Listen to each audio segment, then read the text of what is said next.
Assalamualaikum warahmatullahi wabarakatuh. Perkenalkan, nama saya Suhermanto, NPM 21012073, Prodi Teknik Informatika. Jadi adanya video ini yaitu untuk memenuhi tugas dengan mata kuliah Arsitektur dan Organisasi Komputer.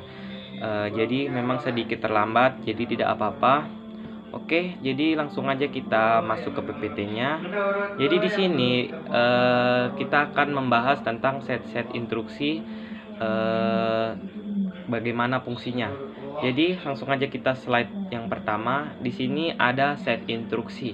Jadi apa itu set instruksi, teman-teman? Jadi set instruksi ini adalah kumpulan lengkap yang dimengerti oleh CPU. Jadi operasi dari CPU itu ditentukan oleh instruksi-instruksi yang dilaksanakan atau dijalankannya.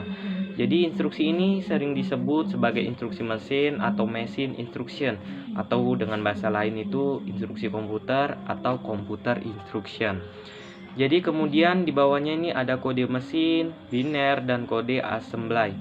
Jadi bisa disimpulkan kumpulan dari instruksi-instruksi yang berbeda yang dapat dijalankan oleh CPU itu bisa kita sebut sebagai set instruction atau instruction set.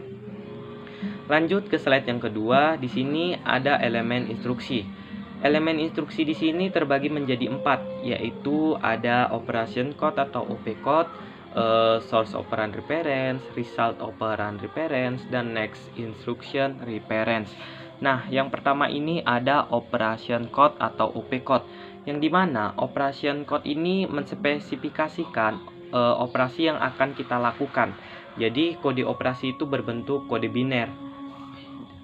Kalau dalam komputasi, sebuah opkode ini disingkat dari kode operasi, adalah bagian dari instruksi bahasa mesin yang menentukan operasi yang akan kita lakukan. Jadi selain opcode itu sendiri, instruksi ini biasanya menentukan data mereka akan memproses, yaitu berupa operan. Selain opcode ini digunakan dalam arsitektur set instruksi dari berbagai CPU, yang mana ini merupakan perangkat keras. Di sini mereka juga dapat digunakan di mesin komputasi abstrak sebagai bagian dari spesifikasi kode bit mereka. Lanjut, kemudian ada source operand reference, yang dimana operan adalah input instruksi. Sumber dan hasil operan dapat berbeda di salah satu memori utama atau memori virtual, register CPU, perangkat I/O, atau input/output. Kemudian ada result operand reference, yang dimana ini merupakan hasil atau keluaran operasi yang dilaksanakan atau dijalankan. Dan yang keempat ada next instruction reference. Nah, jadi next instruction reference ini ialah memberitahu CPU itu untuk mengambil patch atau instruksi berikutnya setelah instruksi yang dijalankan itu selesai. Oke, selanjutnya dalam slide selanjutnya di sini ada operan. Nah, jadi apa itu yang dimaksud dengan operan? Apakah mengoper? Oke, tidak.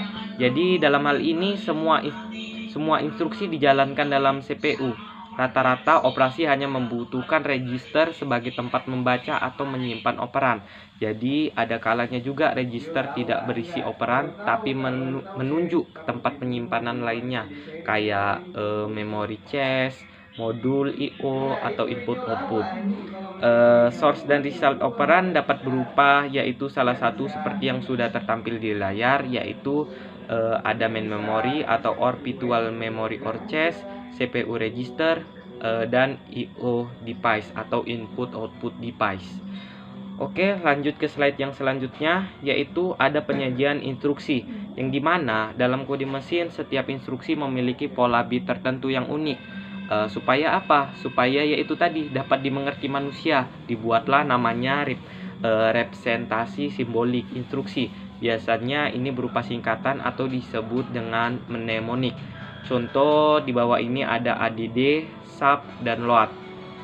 Sedangkan operan juga disajikan secara simbolik. Contohnya di sini ada ADD, A, B, dan seterusnya. Selanjutnya di sini ada jenis instruksi yang dimana di sini terbagi menjadi 4. Yang pertama yaitu ada data processing, yang dua ada data storage atau main memory, Dan yang ketiga ada data movement atau input output. Dan yang keempat yaitu program flow control. Nah, oke, kita lanjut aja. Nah, jadi selanjutnya di sini ada jumlah address atau A. Apa itu jumlah address A? Oke, jadi jumlah alamat atau jumlah address ini dia terbagi menjadi 4 spesifikasi. Yang pertama itu ada spesifikasi instruksi 3 alamat, ciri-ciri yaitu seperti operan 1, operan 2, dan result yang merupakan format dan alamatnya itu contohnya itu ada ADD, A, B, C. Simboliknya itu A sama dengan B tambah C. Dia ini jarang digunakan lalu memerlukan word yang panjang. Oke, selanjutnya ada spesifikasi instruksi 2 alamat. Ciri-cirinya itu dia sebagai operan dan result baru. Contohnya itu ADD, A, B. Simboliknya itu A sama dengan B tambah C. Instruction pada alamat ini dia lebih pendek dan diperlukan kerja yang ekstra. Kemudian ada spesifikasi instruksi 1 yang mana di sini cuma ada 2, yaitu address kedua implisit ini biasanya ini register dan spesifikasi 4, yaitu spesifikasi zero address. Dan di sini semua address implisit ini kemudian menggunakan stack. Jadi contohnya yaitu push A. Oh ya, sebelumnya push A ini adalah memasukkan atau menginputkan. Kemudian push B, ADD, dan pop C yang dimana C ini sama dengan A tambah B. Oke, jadi mungkin sekian aja dulu ya, karena di sini masih banyak slide lagi, tapi mungkin cuma segini dulu yang kita bahas. Jadi mungkin banyak kurangnya yang saya sampaikan, dan saya mohon maaf dan saya akhiri. Wabillahi taufiq wal hidayah. Wassalamualaikum warahmatullahi wabarakatuh.